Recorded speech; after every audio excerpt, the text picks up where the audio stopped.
Ademi returns. He missed last week's game because of injury. He replaces Philip Graham. And down in the pack, number 9, Rod Reddy, is back in the first grade side. He's played only 6 matches this year in either first or reserve grade. He's missed a great 12 games, in fact, he's missed through injury. And he replaces Pat Jarvis. The hooker, he's a former international, and he comes in to replace his skipper, Max Krilich. And so the captain for the day will be Alan Thompson, the 5'8". Young, caught by Broadhurst, and good backing up.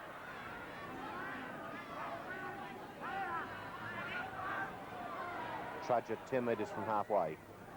That's Morris. Little kick through. He and Chisholm chasing. Steve Morris has got loads of pace. This could be a replica of last week. Steve Morris is going to get it. He's dropped it over the line. Well, what a magnificent try he scored last week against Param. Difficult to get their game together. Manly, I've been very impressed with them early. Their defence has held up well, and they're making good progress with the ball. Here's Alan Thompson making a good break, and he's got support out wide, and away goes Rebo, chased by Quinn. The cover is there in Conchilla and Quinn. Good play by Manly, instigated by Alan Thompson in close. Booth is dummy half. It's 12 metres out. Blake, Borton, past Thompson, out to the backs. Ray Brown is running out there. And it's got to Boyd, and a long one over the top to Carey. Carey for the corner. Carey's close, and he gets it away to the support, and that's a try. First try of the match scored by Les Boyd. And Phil Carey doing some marvellous work there to get that ball on, with Les Boyd doubling around him to take the next pass. Les Boyd scores the first. Broadhurst.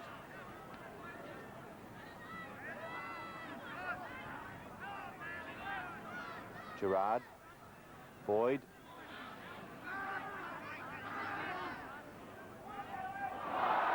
Les Boyd allowed to play the ball on the ground.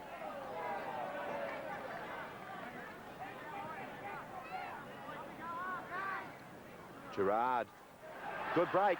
Morris to beat. Was looking desperately for Rebo, who was out on the outside. Broadhurst, who wasted no time in getting himself into position to take the ball first up. Blindside is Boyd, and again one low, one high. Back to Brown, Chisholm, Thompson, right out to Eden, who handled it well.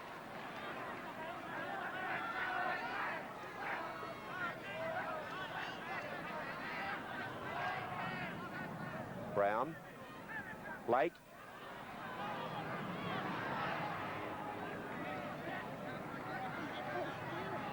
St George defence starting to spread a bit.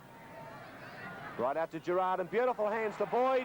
Got McCabe there, floats it out to Rebo. Can he get it?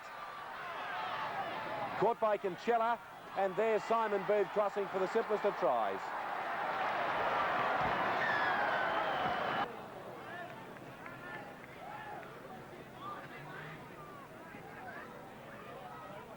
McCabe, caught by Wynn.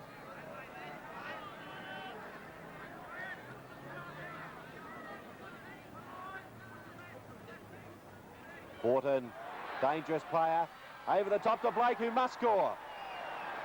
But he's called back. He touchdown. Penalties presently 13-9 in St George's favour, and the scrums 5-3 to Manly. Jarvis making a good break. He's got support inside in Cannon.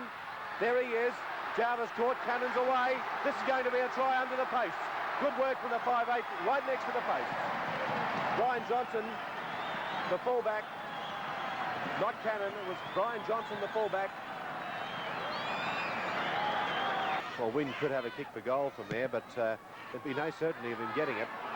So that kick for touch is putting pressure on the Manly defence and giving St George the opportunity to get that converted try they need to level the scores. Young.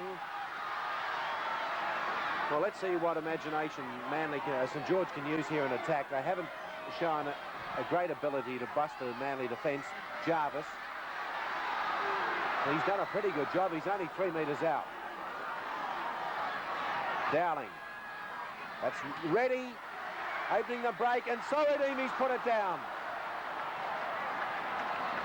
Metres out from Manly's line.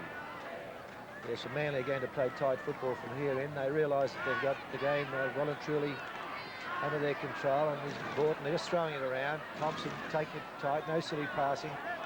St George, well, their defensive, there's no such thing as a straight line now. Their defence is very ragged, and Manly just running at will.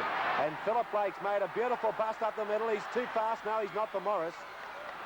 All I can say is thank heavens that Stevie Morris is playing in the St George side.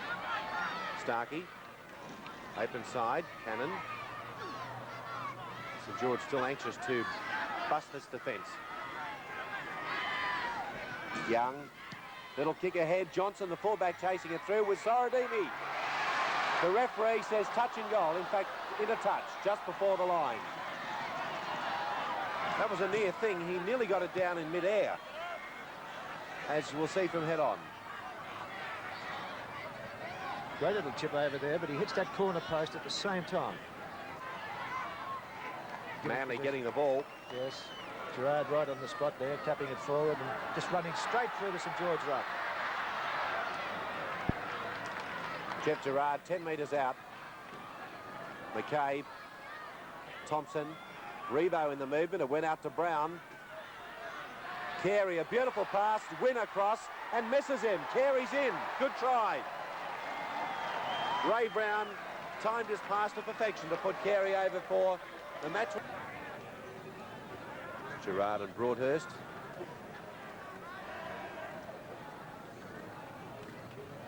Nice little break. Good split up the middle from Alan Thompson. Support inside. Chisholm found McCabe, racing downfield. And just a matter of seconds to go now. The question is, can Manly score before full time? Beautiful quick chain passing. Thompson inside, and Philip Blake is going to dive over to score. That's a lovely try. And this happened from deep downfield. And this is the movement carrying on. And Alan Thompson turning it inside to Philip Blake, who scored. Well, the full-time siren is going to go as Eden steers it away to the left of the posts. And that is the match to Manly in a most convincing fashion, 20 points to 5.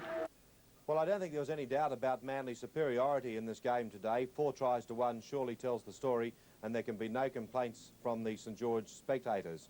The try scorers for Manly were Les Boyd, Simon Booth, Phil Carey, and replacement centre Phil Blake. Mike Eden landed 4 out of 8, and for St George, Johnson, the try scorer, Graham Wynn kicked 1 out of 2. Manly won the scrum 6-5. St George favoured in the penalty count by 16-15, and Manly made 7 errors and St George 9. There was 1 point in this game halfway through the second half that St George could have got right back into the match. At that stage, they were trailing by 10 points to 5 when they were pressing the Manly line with a good opportunity to score an equaliser. Rod Reddy did some very good work on the open side of the ruck to get past the defence, but only to see Michael Sorodimi drop the ball with the line open, and had that try been scored and converted, the scores would have been 10-all. Well, it wasn't to be. 5 tries in the match. Reg, which was your best? Alan, the try scored by replacement centre Philip Blake, I thought was an outstanding team effort, and many players handled the ball, and it started well back into Manly territory. We see Chisholm letting the ball go, Thompson moving forward, making the break indeed. In fact, he goes right through that St George defence. He looks inside and picks up Chisholm once more. Back inside to McCabe. McCabe is tackled. Fine defence there, but from this play the ball, we see the ball come right across the back line, and again, St George desperately trying to get onside. To Broadhurst, across to Boyd, onto Chisholm. Chisholm throwing that wide pass out to Alan Thompson, and what's this magnificent in-pass to Philip Blake, who goes in for an outstanding try. After being in indifferent form for several weeks, Manly prop Jeff Gerard bounced back to his best today and is our man of the match. I was most impressed by his strong, straight running, and his damaging defence caused many headaches for the St George team. So, Manly able to win their first match here at Kogarah Jubilee Oval since 1974.